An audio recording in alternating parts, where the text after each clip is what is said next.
The American Enterprise Institute presents the Distinguished Lecture Series on the Bicentennial of the United States.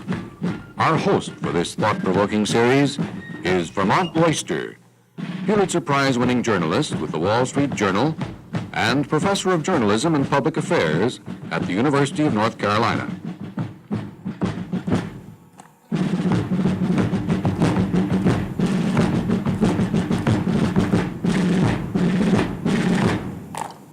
I'm Vermont Royster with another in the American Enterprise Institute series of distinguished lectures on the American Bicentennial.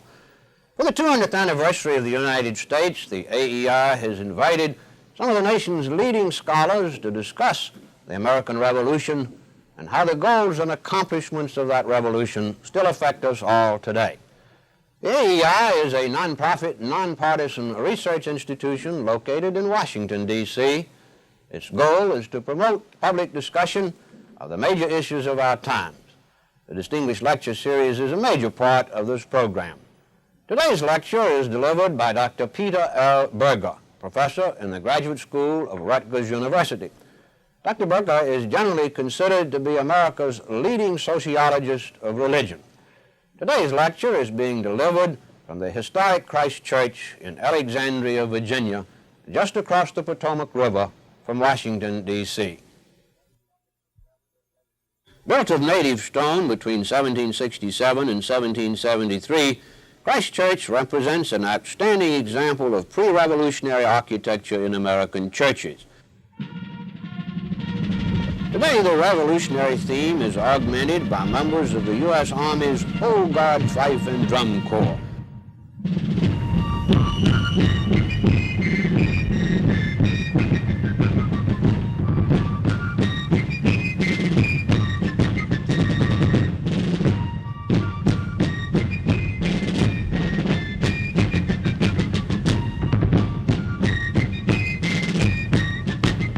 Throughout the years, many great men in American and world history have worshipped here at Christ Church.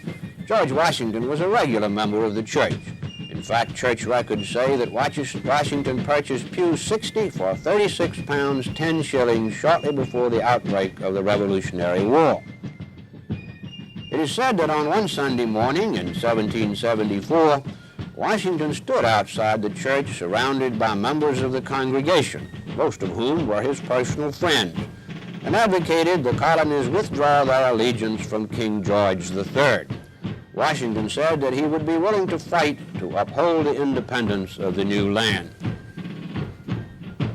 In later years, Christ Church continued to attract distinguished persons to its services. During the period of World War I, services here were attended by such personages as President Woodrow Wilson, Marshal Foch of France, and British Prime Minister David Lloyd George. During the period of the Second World War, services here were attended by President Franklin Roosevelt, Prime Minister Winston Churchill, and the Earl of Halifax. Still later, services were attended by Presidents Truman, Eisenhower, and Johnson. At Christ Church today, Dr. Peter Berger will speak on religion in a revolutionary society. He is introduced by the rector of Christ Church, the Reverend William Sidner. The place of religion in the life of our nation is a significant factor in probing our past and in examining our present. Few people are more capable of setting the religious life of present-day America in its proper perspective than Dr. Peter Berger, who is looked upon as America's leading sociologist of religion. It is appropriate that this scholar, teacher, author assess for us the place of religion in a revolutionary society. It is an honor for me and a privilege to present to you Dr. Peter L. Berger.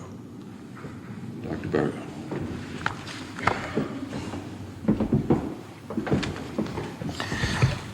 Thank you very much for this very kind introduction. The title of this address, as it was given to me by the American Enterprise Institute, implies a formidable assignment, no less, I suppose, than an overall assessment of the place of religion in contemporary America. I have some reservations about the adjective revolutionary being applied to American society, but minimally it refers to something very real in that society, namely its quality of rapid and far-reaching change. This quality, of course, makes my assignment all the more difficult. It is a source of constant embarrassment to all commentators and forecasters. Just look at what happened to the most celebrated diagnoses of our situation during the last decade. Harvey Cox published his best-selling beatification of the new urbanism just before everyone agreed that American cities had become unfit for civilized habitation. The proclamation of the death of God hit the cover of Time magazine just before the onset of a massive resurgence of flamboyant supernaturalism. More recently, those who were betting on the greening of America led the Democratic Party to one of its biggest electoral defeats in history. And just now, when Daniel Bell has impressively proclaimed the coming of post-industrial society, the energy crisis makes one think that we'll be lucky if we manage to stay around as an industrial society. Perhaps the only advice one can give to the sociological prophet is to write his book quickly and then go into hiding. Or, alternatively, to be very, very careful. This is not a book, but I intend to be careful. This means, among other things, that I cannot spare you some pedantic distinctions, qualifications, and less than inspiring formulations. An assessment means some sort of answer to the question, where are we at? To try this, it helps to find a date in the past with which to compare the present moment. If one wants to make rather sweeping statements, one will likely pick a date far back in history, like 1776, or the Reformation, or even the late Ice Age, as Andrew Greeley did recently in his book on secular man, his thesis being that, quote, the basic human religious needs and the basic religious functions have not changed very notably since the late Ice Age, unquote. The credibility of the thesis clearly hinges on one's understanding of basic. Taking seriously my own warning to be careful, I propose to take a much more recent date, 1955. This happens to be the year in which an important book on American religion was published, Will Herberg's Protestant Catholic Jew.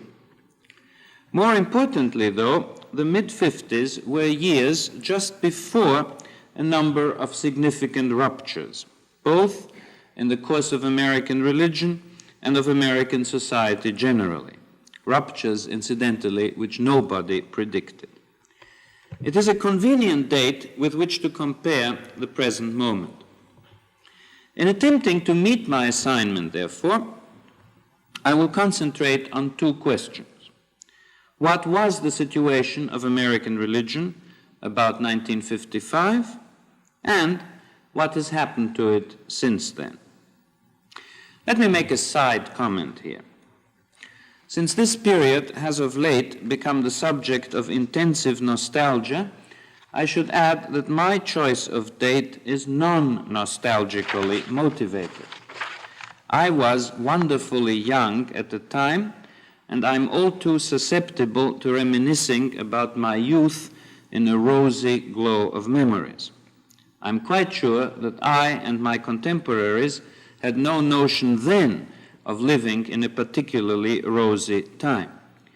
It is probably inevitable that we look back on the time of our youth as some sort of golden age. I imagine that this was the case with individuals who were young during the Black Death or the invasions of Genghis Khan. There is a temptation to project one's own decline since then to the society at large. The temptation is to be resisted. In other words, the comparison I intend to make is not necessarily odious. But before I start comparing, I must elaborate one very essential distinction, that between denominational religion and civil religion. Denominational religion refers to what most people mean when they speak of religion, the bodies of Christian and Jewish tradition as these are enshrined in the major religious organizations in this country. Denominational religion is the religion of the churches. The plural of the last word is very important. There are many churches in America, and for a long time now they have existed side by side under conditions of legal equality. Indeed, Richard Niebuhr suggested that the very term denomination be defined on the basis of this pluralism. A denomination is a church that, at least for all practical purposes, has come to accept coexistence with other churches. This coexistence was brought about in America by unique historical circumstances which were not intended by anyone and which at first were only accepted with great reluctance. Later on, a virtue was made out of the necessity as religious tolerance became part and parcel of the national ideology as well as the basic laws of the American Republic. Let me say that I regard religious tolerance as a virtue indeed. It is all the more interesting to recognize that its original attainment was unintended. I incline to the view that most moral achievements in history have this character of serendipity, or, if I may put it in Lutheran language, virtue comes from undeserved grace. Let me also say in passing that I think that such a point of view is very much to be recommended in a period of national self-congratulation, as apparently we are about to enter. Civil religion refers to a somewhat vaguer entity, an amalgam of beliefs and norms that are deemed to be fundamental to the American political order. In the last few years, the idea of an American civil religion has been much discussed in terms proposed in an influential essay on this topic by Robert Bellah. But both the idea and the phrase antedate this essay. Herberg, for instance, discussed very much the same idea using a slightly different terminology. The general assumption here is that the American polity not only bases itself on a set of commonly held values, that is true of any human society, but that these values add up to something that can plausibly be called a religion.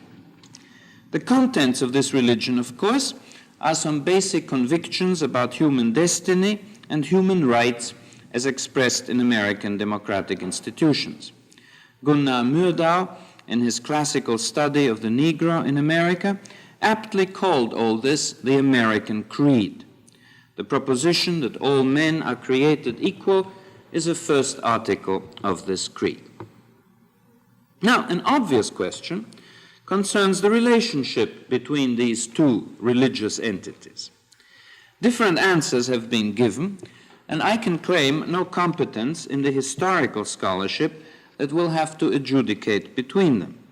Thus, to take an example of recent scholarly debate, I cannot say whether the civil religion of the American Republic should be seen in an essential continuity with the Puritan concept of the covenant, or whether it should be understood as the result of a decisive rupture with Puritanism brought about by the deist element among the founding fathers.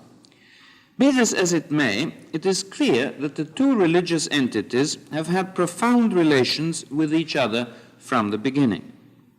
Nor is there any doubt that crucial ingredients of the civil religion derive directly from the Protestant mainstream of American church life, to the extent that to this day the civil religion carries an unmistakably Protestant flavor, a point always seen more clearly by non-Protestants than by Protestants. People are always more likely to notice unfamiliar flavors. Thus, for instance, the codification of the rights of the individual conscience in the American political creed loudly betrays its Protestant roots, even when, perhaps especially when, it is couched in denominationally neutral language. I think it is very important that unlike some of the major democratic ideologies of Europe and Latin America, democracy in the United States was not hostile to the churches. The separation between church and state in the American Constitution did not, until very recently, imply that the state must be antiseptically clean of all religious qualities, only that the state must not give unfair advantage to one denomination over another. In other words, the assumptions underlying the separation of church and state were pluralist rather than secularist. It is no accident that there is no adequate American translation of the French term laïque, and again, until very recently, there was no widespread demand that the American polity should become a lay state in the French sense.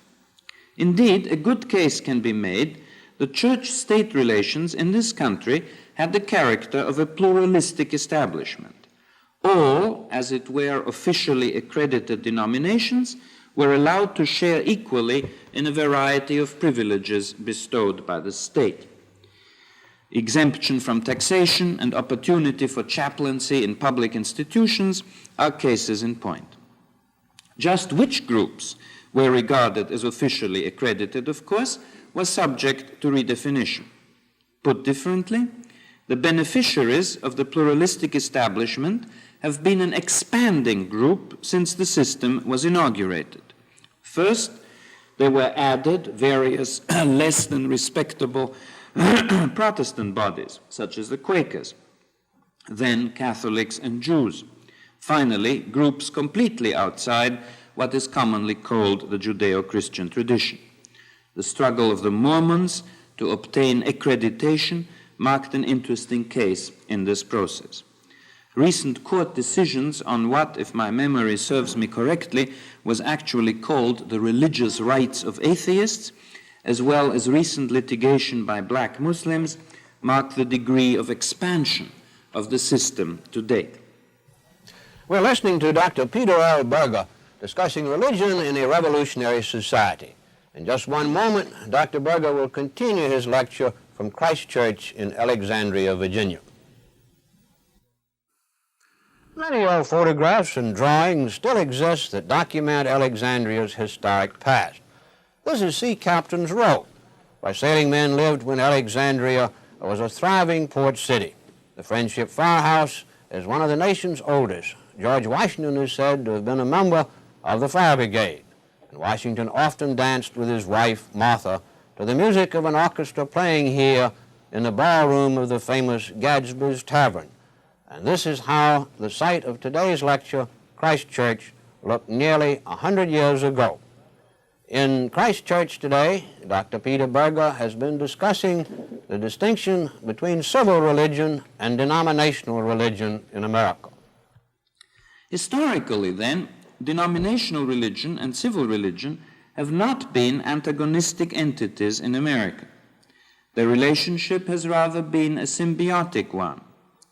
The denominations enjoyed a variety of benefits in a pluralistic establishment, the existence of which was not only fostered by the state, but solemnly legitimated by the civil religion to which the state adhered. Conversely, the civil religion drew specific contents and, in all likelihood, general credibility from the ongoing life of the denominations. Nevertheless, each entity has had a distinct history, with different forces impinging on the one or the other. Any assessment of the contemporary situation must allow for this distinction. Keeping this distinction in mind, then, let us go back to the period around 1955. What was the situation like at that time? As far as denominational religion was concerned, the market was bullish indeed.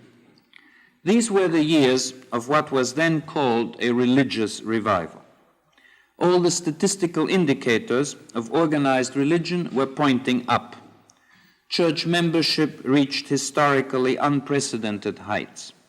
Most significantly, or so it seemed then, it was younger people, especially young married couples, who became active in the churches in large numbers. The offspring of these people crowded the Sunday schools, and there was a veritable boom in religious education.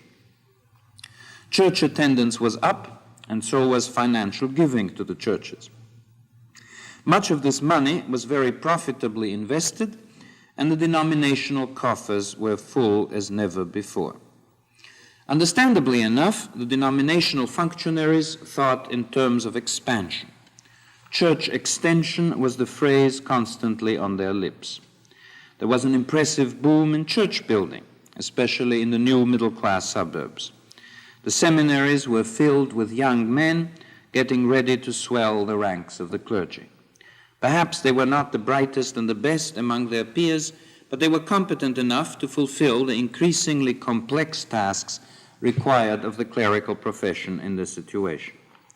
In the bustling suburban church plants, a very common term at the time, this often meant a bewildering agglomeration of roles, adding to the traditional religious ones such new roles as that of business administrator, educational supervisor, family counselor, and public relations expert. The religious revival affected most of the denominations in the Protestant camp, and it affected Catholics and Jews as well. It seemed as if everyone was getting active in his respective religious preference. By the way, an etymological study of this term derived from the consumer market would be worth making someday. It was important, therefore, that all of this took place in a context of apparently solidifying ecumenism and interfaith amity. The Protestants within the mainline denominations were going through something of an ecumenical orgy. There was a number of church mergers, the most significant of these, long in preparation, being the union between the Congregationalists on the one hand and the Evangelical and Reformed on the other in the United Church of Christ. The formation of this body in 1957 was widely heralded as a landmark in the movement toward Christian unity. Quite apart from these organizational mergers, there was a plethora of agencies concerned full-time with interdenominational relations, ranging from the still quite young National Council of Churches to state and local councils. While some of these groupings engaged in theological discussion, most of their work was very practical. An important task was the one formerly called comity, spelled C-O-M-I-T-Y, and recently rebaptized as church planning. Especially on the local level, it meant the church expansion was based on research and on agreements between the denominations not to engage in irrational competition with each other, and particularly not to steal each other's prospective members. The religious market, in other words, was increasingly parceled out between cartel-like planning bodies. No antitrust laws stood in the way of these conspiracies to restrain free competition. And beyond all these formal processes of collaboration, there was a broad variety of informal acts of rapprochement, intercommunion, exchange of pulpits, interdenominational ministries in special areas, and so on. In retrospect, it has become plausible that at least some of this religious boom was deceptive. Even then, there were quite a few individuals who questioned how religious this religious revival really was. There were several factors that had very little to do with religious motives proper. high social mobility, with large numbers of people moving into the middle class, and believing that the old nexus between bourgeois respectability and church membership still held. High geographical mobility, with migratory people finding in the churches a convenient symbol of continuity in their lives. The post-war baby boom, with parents feeling rather vaguely that Sunday schools could provide some sort of moral instruction that they themselves felt increasingly incompetent to give their children. There are data showing that very frequently it was the children who dragged their parents after them into the churches rather than the other way around. As a result of these factors, there was a good deal of what might be called invisible secularization. In the midst of all the boisterous activity, the deepening erosion of religious contents was widely overlooked. The religious revival in the denominations was paralleled by an equally impressive flowering of the civil religion. These, after all, were the Eisenhower years, aptly characterized by William Lee Miller in a famous article in the Reporter magazine as piety along the Potomac. Indeed, it was Eisenhower himself who made statements that could be taken as crystalline expressions of the mid-50s version of the civil religion, such as this one, quote, "Our government makes no sense unless it is founded in a deeply felt religious faith, and I don't care what it is," unquote. The political relevance of this faith, deeply felt and seemingly devoid of content at the same time, was expressed in another Eisenhower statement, quote, "America is great because she is good," unquote. One may call this patriotic religion or religious patriotism. Either way, the content was America.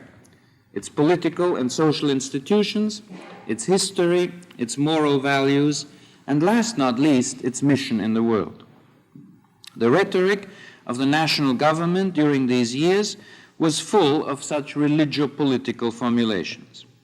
Except for a very small minority of anti-Eisenhower intellectuals, this rhetoric seemed quite in accord with the mood of the country. Despite some shocks, notably the McCarthyite hysteria and the less than victorious ending of the Korean conflict, this was still a mood of national self-confidence, if not complacency. There was still the afterglow, as it were, of America's great victory in World War II, a most credible conjunction of greatness and goodness. The post-war American empire was going well, with American soldiers mounting the battlements of freedom from Korea to Berlin. The Cold War, if anything, deepened the affirmation of the virtues of the American way of life as against the communist adversary. Not the least of the latter's evils was its ideology of godless materialism. The economy was going well, the dollar was king, and American businessmen as well as tourists circled the globe as emissaries from El Dorado. Even many of its intellectuals were celebrating America then, even if, as it later turned out, some of the celebration was subsidized by the CIA. I do not want to exaggerate. I am not suggesting that there were no tensions, no doubts in this mood. But compared to what happened later, this period impresses one in retrospect by the apparent unbrokenness, intactness of the American creed. Just as the imperial cult of classical Rome was sustained by the unquestioned veneration of the familial shrines in innumerable households, so the American civil religion drew its strength from the daily, matter-of-course enactment of the virtues of the American way of life by innumerable individual citizens. I would not like to be misunderstood here. I am not saying that there was more morality in the 50s than there is today. I am saying that such morality as was practiced was taken for granted in a different way. The American virtues and the virtue of America as a society were still upheld in the mind of the country as self-evident truths. I suppose that such assurance may well be characterized as innocence. To a remarkable degree, this rather grandiose self-image of America was reflected in the way that America was viewed by foreigners, not least by the two major enemy nations of World War II. From historic Christ Church in Alexandria, Virginia, we've been listening to Dr. Peter L. Berger. He's been discussing religion in a revolutionary society. In just one moment, Dr. Berger will continue his distinguished lecture for the American Enterprise Institute. One of the most famous members of Christ Church was General Robert E. Lee. As a child, Lee lived within a block of this church, and on April 21, 1861, Lee attended services here and then met with several friends from Richmond. They persuaded Lee to take command of the Army of Virginia, a post that eventually led to his selection as commanding general of the Army of the Confederacy. Today at Christ Church, Dr. Peter Berger has been discussing events of some 100 years later, the status of religion in America in the 1950s. If that was the situation in 1955, what has happened since? To summarize the change, I'll take the liberty of making reference to my own first published book, A Sociological Critique of American Protestantism, published in 1961. In this book, when describing the notion that the world is essentially what it is supposed to be, I used the phrase, the okay world. I argued that religion in middle-class America served to maintain this sense of the world being okay. I still think this was a fair description. The change since then can be conveniently summed up by saying that more and more people have come to the conclusion that their world is not okay, and religion has lost much of its ability to persuade them that it is. In terms of denominational religion, the changes have differed greatly by class. The Protestant groups, drawing most of their membership from below the upper middle class, have continued to grow, some of them in a dramatic way. They have very largely remained untouched by the crises and self-doubts that have lacerated their higher class brethren. Their theological fundamentalism has been modified here and there, and their organizational style has been modernized. As far as an outside observer can judge, their self-confidence as upholders of evangelical truth has remained largely unbroken. The picture is very different in the mainstream denominations. By the mid-1960s, the religious revival was clearly over. All the statistical indicators started ebbing or even pointing down. Membership, attendance, financial giving, and logically enough, church expansion. As budgets became leaner, the denominational and interdenominational organizations were forced to cut down on programs as well as staffs. Seminary enrollments stayed high, but there was widespread suspicion that the automatic exemption of seminary students from the draft had much to do with this, a suspicion that appears to be borne out in what is happening in the seminaries now. The market for denominational religion, in short, was becoming bearish. Not surprisingly, its amicable management through ecumenical cartels seemed less and less attractive. There appeared a marked reluctance to engage in further mergers, characterized by some observers, perhaps euphemistically, as a resurgence of denominational spirit. The organizational mood became one of retrenchment. More deeply, the 1960s were characterized in mainstream Protestantism by what can best be described in Gilbert Murray's phrase as a failure of nerve.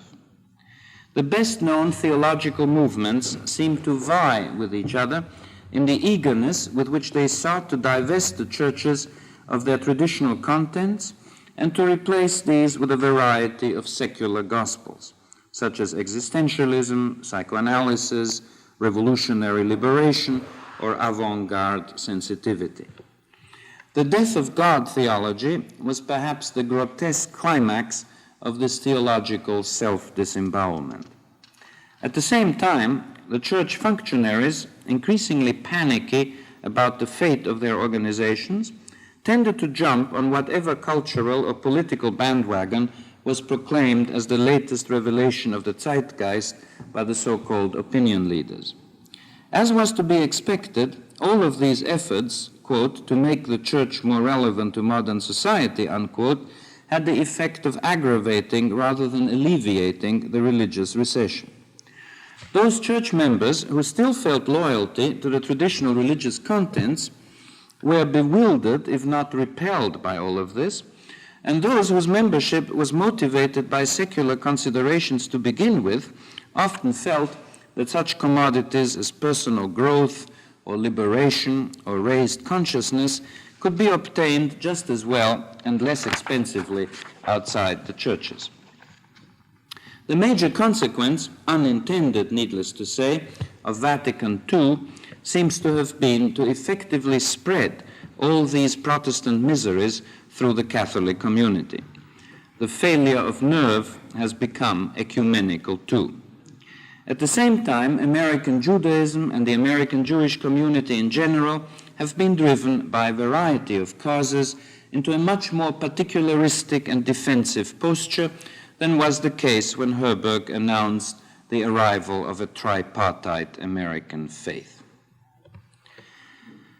Just as there was good reason to doubt that the religious revival of the 50s was caused by some sort of mass conversion, so it is unlikely that the subsequent decline is to be explained by sudden spiritual decay. My own tendency is to think that secularization has been a long-lasting and fairly even process, and that nothing drastic happened to the American religious consciousness either after World War II or in the most recent decade. What happened rather, I think, is that the quite mundane social forces that made for the religious revival, so-called, subsequently weakened. Most important, the linkage between middle-class status and church membership weakened. Something, by the way, along those lines took place in England in the wake of the First World War.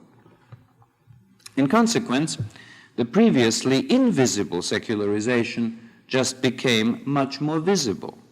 If you like, secularization came out of the closet. The inability of the churches to confront the emerging skeleton with a modicum of dignity almost certainly contributed to the devastating effect. So much for denominational religion. The changes that have taken place in the civil religion, I think, were due partly to the aforementioned changes in denominational religion, inevitable in view of the symbiotic relation between the two, and partly as a response to extraneous developments in the society. To some degree, it can be said the American polity has become more laïque in recent years, and I suspect that this is largely due to the more openly acknowledged secularism of that portion of the college-educated upper middle class that finances what it considers good causes.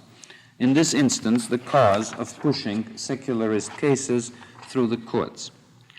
The Supreme Court proscription of prayer in the public schools was the most spectacular of these cases. It was an exercise in extraordinary sociological blindness, though it appears that those who advocated it have learned absolutely nothing from the outcry that ensued. The same laïque trend may be seen in the rigid resistance to any allocation of tax funds to church schools, in threats to the tax-exempt status of religious institutions, and in current discussions of various forms of chaplaincy. More importantly, a militant secularism today comes dangerously close to denying the right of the churches to attempt influencing public policy in accordance with religiously based morality. The abortion issue illustrates this most clearly. Again, I doubt whether the tendency of the courts to go along with the secularists has terribly profound reasons. Most likely it can be explained very simply in terms of the parties attended by federal judges and the magazines read by their wives. I assure you that I intend no disrespect to the judiciary, actually one of our more cheering institutions, but I'm too much of a sociologist to believe that its decisions are made in some judicial heaven sublimely detached from the context of its members. Thus, there has been a threat to the old symbiosis between denominational and civil religion in America. There has been a more dramatic threat coming from much larger events in the society.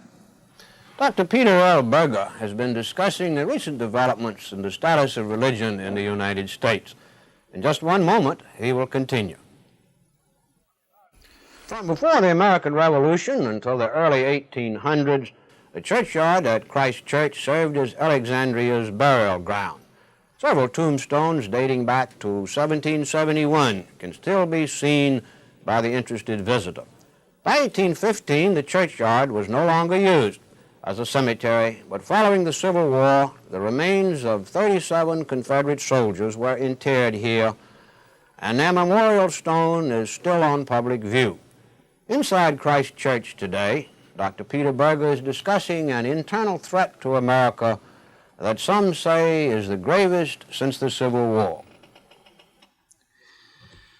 It has often been said in the last few years that the legitimacy of the American political order faces the gravest crisis since the Civil War. Even after making proper allowance for the propensity to exaggerate on the part of professional social critics, the diagnosis stands up under scrutiny. To be sure, there are important class and regional differences. What is perceived as doomsday by readers of the New York Review of Books may seem a less than overwhelming nuisance to the reader of a small-town newspaper in Kansas. And there is hard evidence to the effect that there continue to be large masses of people whose okay world has not been fundamentally shaken. Yet few people have remained untouched by the political and moral questioning induced by the headline events of the last decade. The continuing racial crisis, the seemingly endless fiasco of the imperial adventure in Indochina, the eruption of chaos on campus, and finally, the shock of the Watergate revelations. I doubt if these events, singly or even in combination, are ultimate causes of the crisis of the American political creed. I think it is more plausible to see this crisis rooted in much more basic tensions and discontents of modern society, and to understand the aforementioned events as occasions for the underlying difficulties to become manifest. It may then be said that the civil religion has been affected by a double secularization. It has been affected by the secularizing processes in the proper sense of the word, the same processes that have come to the fore in the area of denominational religion. But it has also undergone a secularization, so to speak, in quotation marks, that is, a weakening in the plausibility of its own creed, quite apart from the relation of this creed to the several churches. Put simply, the phrase under God, as lately introduced into the oath of allegiance, has become implausible to a lot of people. But even without this phrase, the propositions about America contained in the oath have come to sound hollow in many ears. That is the measure of the present crisis. However prudent one may want to be with regard to the tricky business of prediction, it is just about inevitable in an assessment such as this to look toward the future.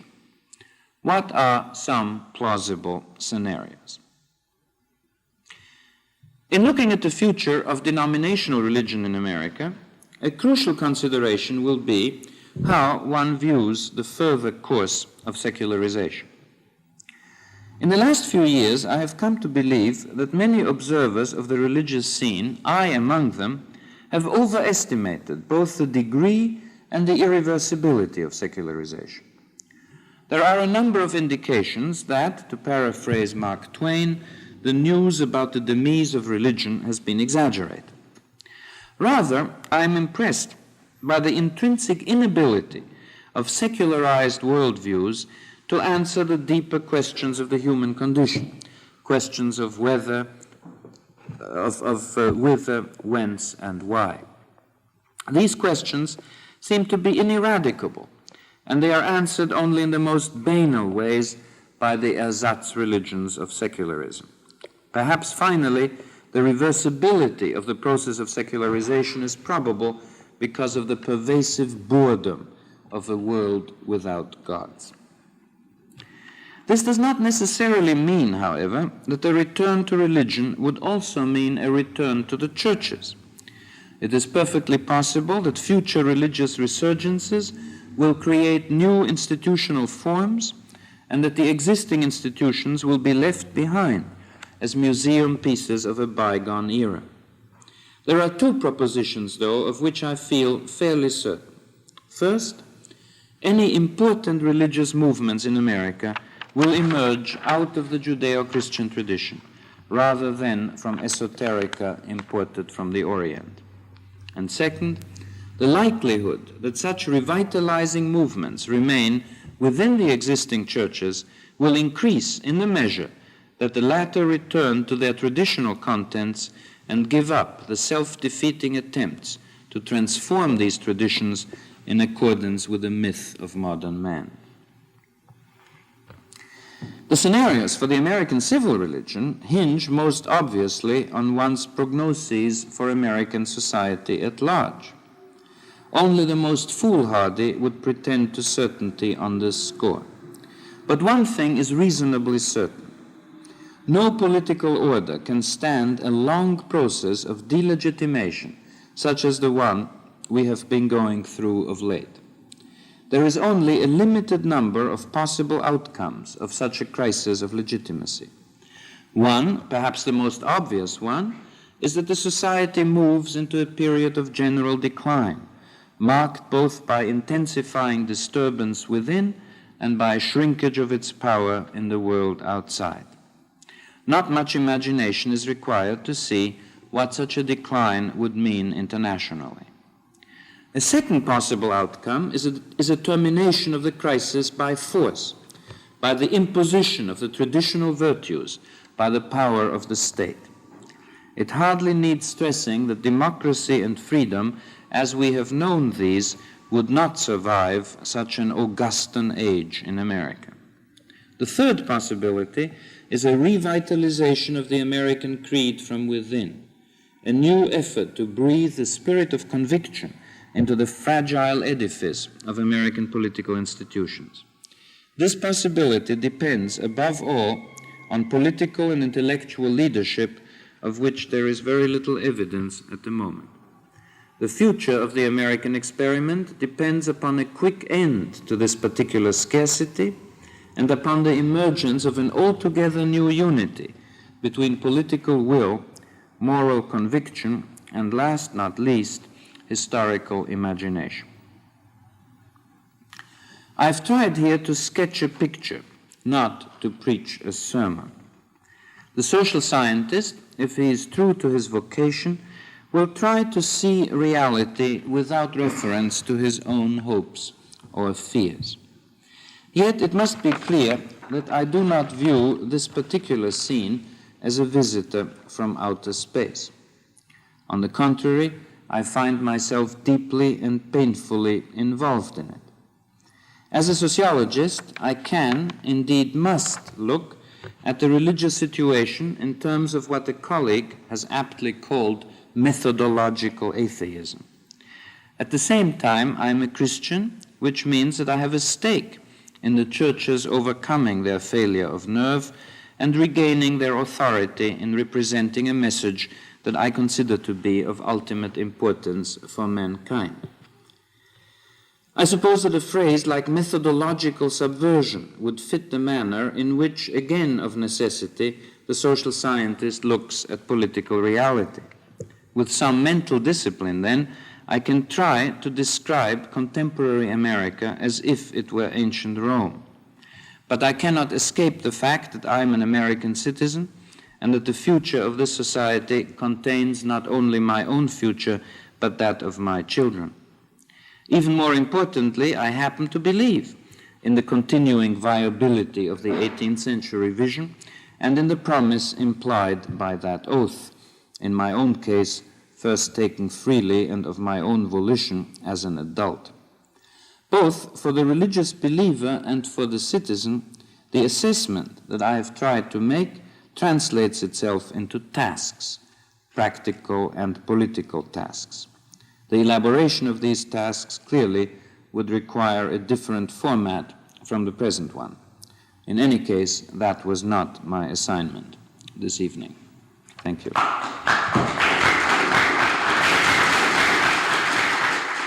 We've been listening to Dr. Peter L. Berger discussing religion in a revolutionary society. Dr. Berger says that America is now going through a period of weakening moral values and that the future of our society is in some danger. This lecture has been one in a series presented by the American Enterprise Institute representing several differing points of view on the American Revolution and its meaning for us today. If you would like a copy of Dr. Berger's lecture or copies of the entire series, write the American Enterprise Institute. That's AEI, Post Office Box 19191, Washington, D.C. 236. Until next time, this is Vermont Royster, and thank you for joining us.